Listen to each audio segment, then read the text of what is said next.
Bonjour chers amis internautes de Pratix.com.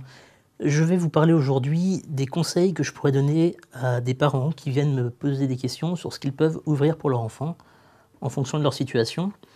Donc je vais séparer en deux étapes, c'est-à-dire les enfants avant 12 ans et les enfants à partir de 12 ans. Les conditions ne sont pas les mêmes et les besoins ne sont pas les mêmes non plus. Donc comme je vous l'ai dit, je vais commencer avec les enfants avant 12 ans. La première chose à ouvrir, c'est un livret A. Un livret A, pourquoi? Parce que c'est simple, c'est gratuit. Ça permet de déposer le chèque que les grands-parents nous donnent à Noël, par exemple. La deuxième chose qu'on peut faire, c'est ouvrir un produit d'assurance vie. C'est quelque chose qui nous permet de conserver, de créer du capital et de le faire fructifier sur le long terme, afin par exemple de préparer le financement des études ou de la première voiture, ou encore du permis. Et donc c'est de l'argent qui est valorisé. Troisième possibilité, en fonction de la sensibilité de chacun, on peut ouvrir un enfant un compte titre. Alors au premier abord, ça peut paraître surprenant. Mais en fait, les enfants n'ont pas besoin d'argent pour subvenir à leurs besoins immédiats. On peut donc envisager de placer de l'argent sur le long terme. Et pour dynamiser l'argent sur le long terme, la meilleure opportunité qui peut s'offrir à vous, c'est d'investir en bourse.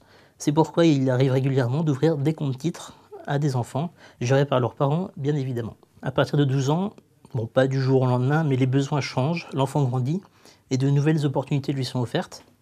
Avec tout d'abord le livret jeune. Le livret jeune est proposé à partir de 12 ans, quel que soit l'établissement bancaire. Le livret jeune a l'avantage, par rapport au livret A, de rapporter plus. Il a un taux d'intérêt plus élevé. Mais il garde toute la simplicité du livret A. Alors, il ne faut pas remplacer le livret A par le livret jeune, mais il faut le compléter. En fait, il faut ouvrir un livret jeune et mettre le maximum d'argent sur le livret jeune, c'est-à-dire que le plafond est à 1 600 €. La deuxième possibilité pour un enfant de plus de 12 ans, c'est d'ouvrir un contrat dans le cadre de l'assurance vie, si cela n'a pas déjà été fait avant ses 12 ans. Cela lui permet de créer un capital qu'il pourra utiliser pour son entrée dans la vie active, pour son installation par exemple, ou pour se payer le permis, ou alors sa première voiture, dans un cadre dynamique, le cadre de l'assurance vie. La troisième possibilité, c'est de commencer à ouvrir un plan d'épargne logement et un compte épargne logement. En effet, la maturité du plan épargne logement, c'est 4 à 10 ans. Donc l'adolescence, c'est le moment idéal pour la première installation qui est prévue dans les 10 prochaines années en général.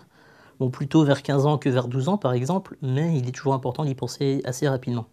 Le compte épargne logement, lui, n'a pas de date maximum, il a juste un minimum, c'est 18 mois, donc il peut être ouvert n'importe quand. Il n'a pas besoin d'être alimenté. Et enfin, encore une fois, le compte titre, qui permet de placer l'argent sur du long terme, puisque les besoins ne sont pas encore extrêmement importants à l'adolescence. Donc placer l'argent à long terme pour le dynamiser avec le compte titre dans les marchés financiers. Je vous invite à rencontrer un conseiller bancaire afin d'obtenir un conseil personnalisé en fonction des besoins des parents et des enfants. Je vous invite également à visionner les autres vidéos sur Pratix.com concernant votre argent.